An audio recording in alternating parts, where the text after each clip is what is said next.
আজকের গল্প শুরু হচ্ছে নটদের বাড়ির ড্রয়িং রুমে। নট বসে আছে ওর পুতুল নিয়ে আর ভাবছে মেয়েটা তো এখন বড় হয়ে গেছে, এবার ওর বিয়ে দেওয়া উচিত। আর ভাবতে ভাবতে নটর মাথায় এলো একটা আইডিয়া। নট ওর পুতুলকে নিয়ে খেলার মাঠে গেল, সেখানে আরো অনেক বাচ্চা খেলা করছিল। খুঁজতে খুঁজতে নটর সাথে ওর বন্ধুর দেখা হলো। নট জানতো নটর বন্ধুর কাছে একটা ছেলে পুতুল আছে। নট তখন বন্ধুকে বলল তার ছেলে পুতুলের সাথে নট তার মেয়ে পুতুলের বিয়ে দিতে চায়। বন্ধু এই কথা শুনে খুবই খুশি হয়ে গেল এবং সেও বিয়ের জন্য রাজি হয়ে গেল। তারপর নট এবং নটর বন্ধু মিলে বিয়ের সমস্ত প্ল্যানিং শুরু করে দিল।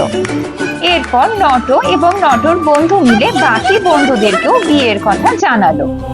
পুতুলের বিয়েতে সবাই খুব আনন্দ করতে লাগলো। বিয়ে শেষ হলে সব বন্ধুরা মিলে কেক, কোক এবং চিপস খুব মজা করে খেলো।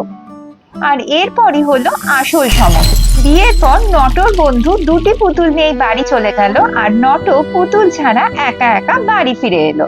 সারা সন্ধে খুব আপসেট থাকলো নট আর ভাবতে লাগলো কিভাবে পুতুলকে ফেরত পাওয়া যেতে পারে।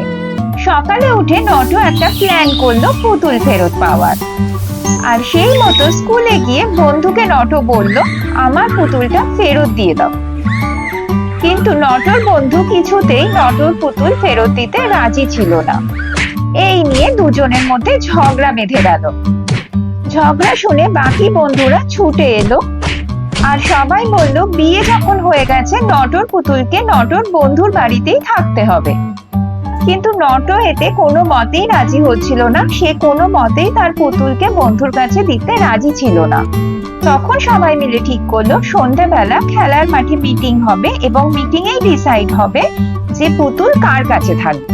এরপর সন্ধ্যাবেলা খেলার মাঠে মিটিং বসলো।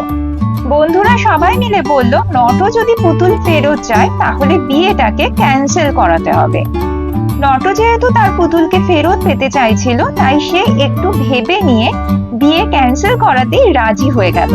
কিন্তু নটর বন্ধু কিছুতেই বিয়ে ক্যান্সেল করাতে রাজি ছিল না, এমনকি নটর পুতুলকে ফেরত দিতেও রাজি ছিল না। এইভাবে নট এবং নটর বন্ধুর মধ্যে বাদানুবাদ চলতেই থাকলো। বন্ধুরা যখন দেখলো ঝগড়া চরম পর্যায়ে যাচ্ছে, সবাই মিলে প্রোটেস্ট করতে শুরু করলো এবং নটর বন্ধুকে বলতে লাগলো নটর পুতুল ফেরত দিয়ে দেওয়ার জন্য।